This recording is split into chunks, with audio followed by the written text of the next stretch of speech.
There's always something to be said for a truism or a cliche, because a cliche is for a reason, and one of the ones you've probably heard is hard work beats talent every time.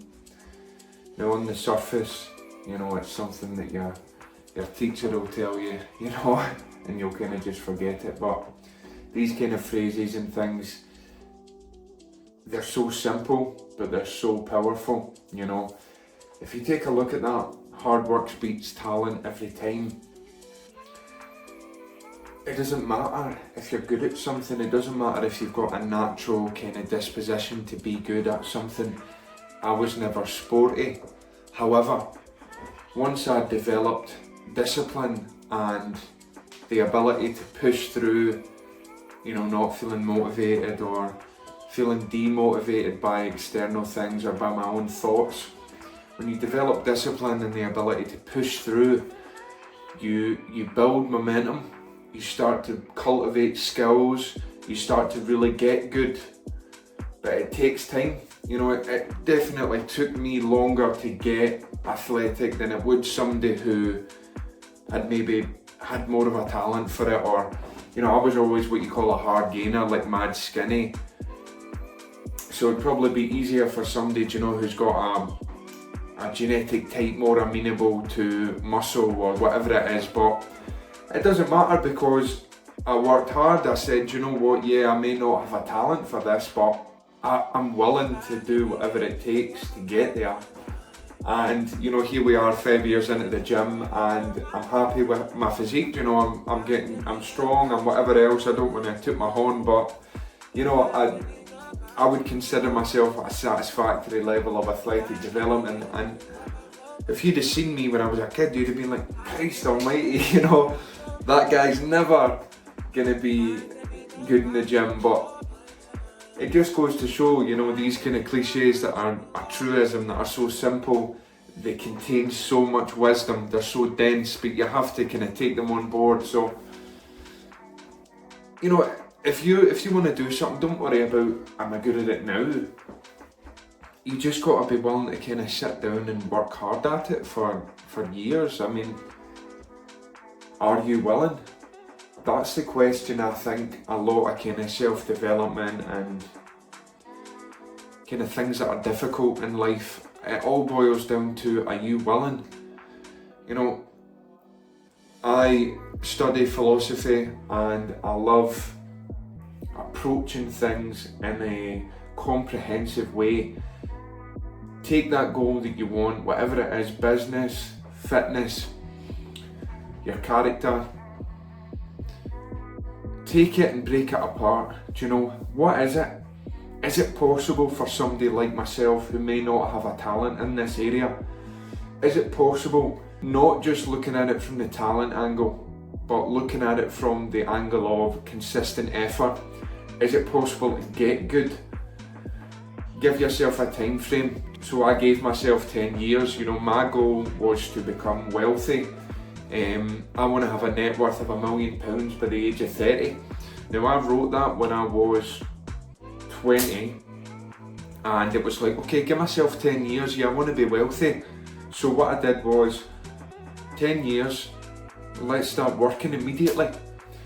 And over time, I'm making moves, I'm making steady progress.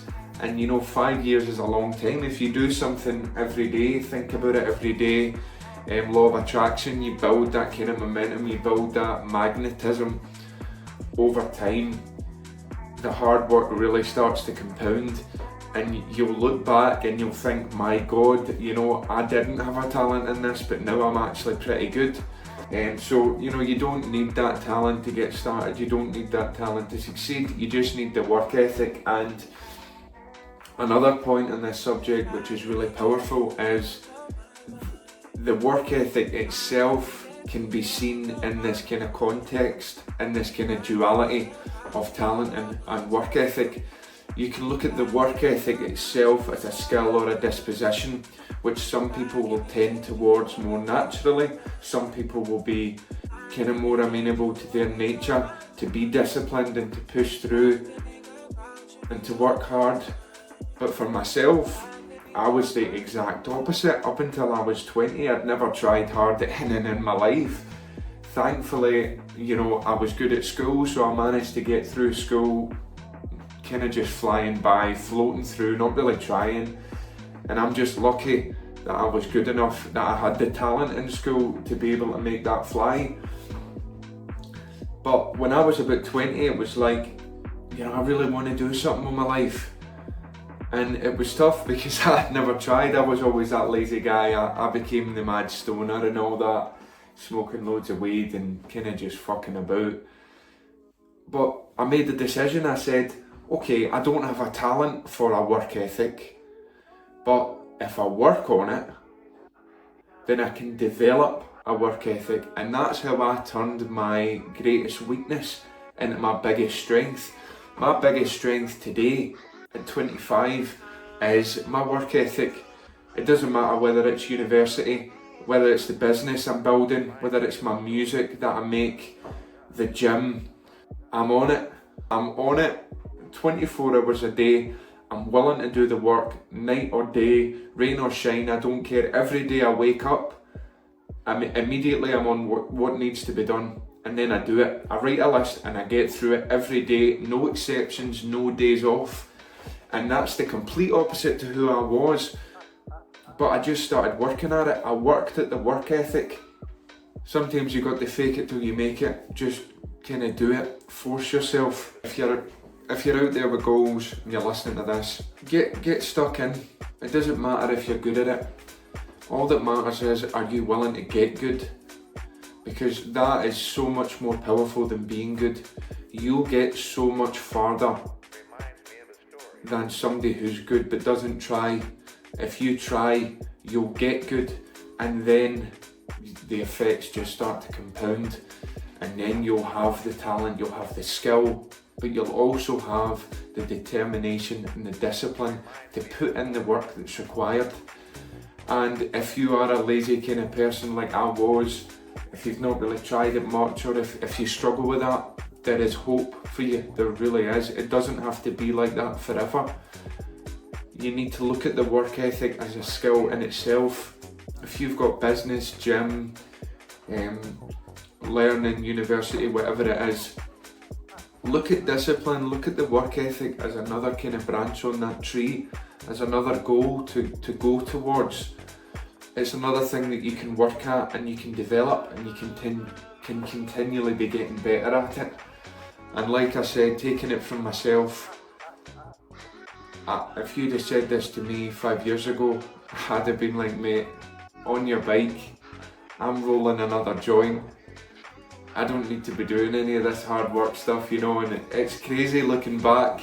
It really is crazy, but yeah, work hard, do you know what I mean?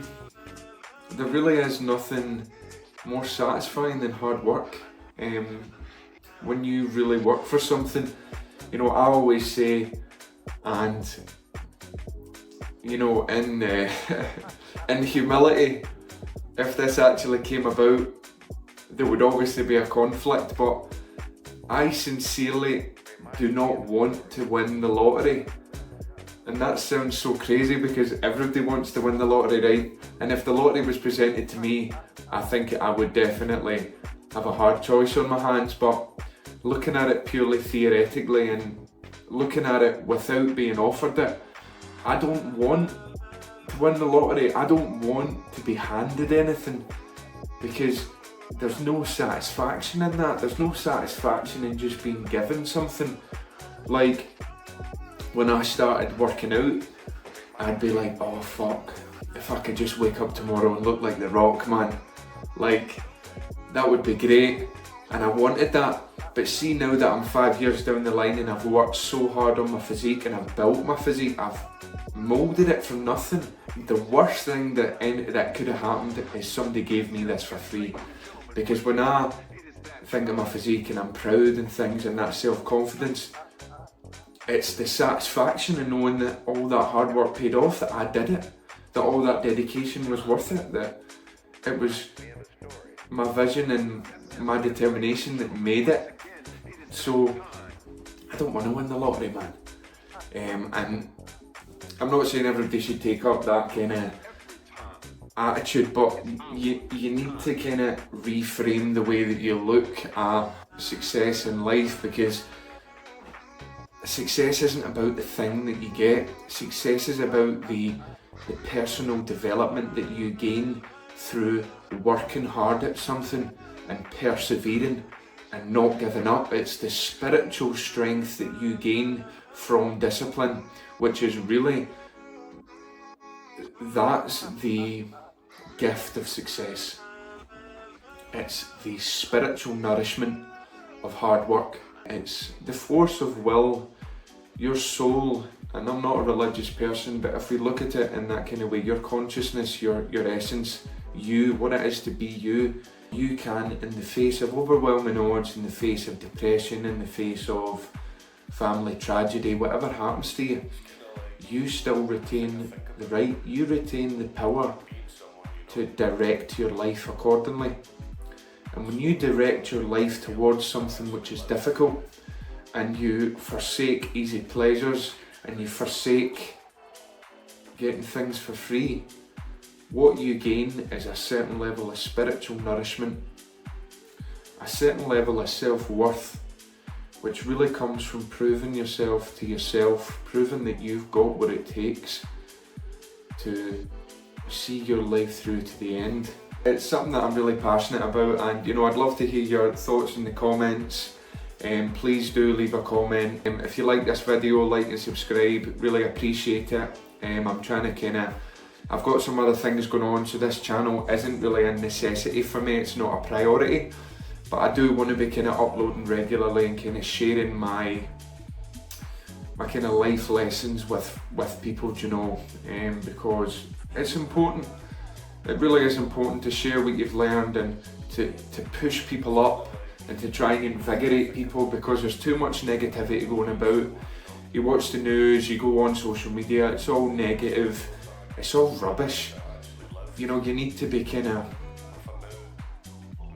aligning yourself with positive sources of information, and that's what I'm trying to do with this channel. So thank you so much for listening, and take care of yourself, work hard, and you know, you don't need to be good, you just need to be willing to work hard and get good.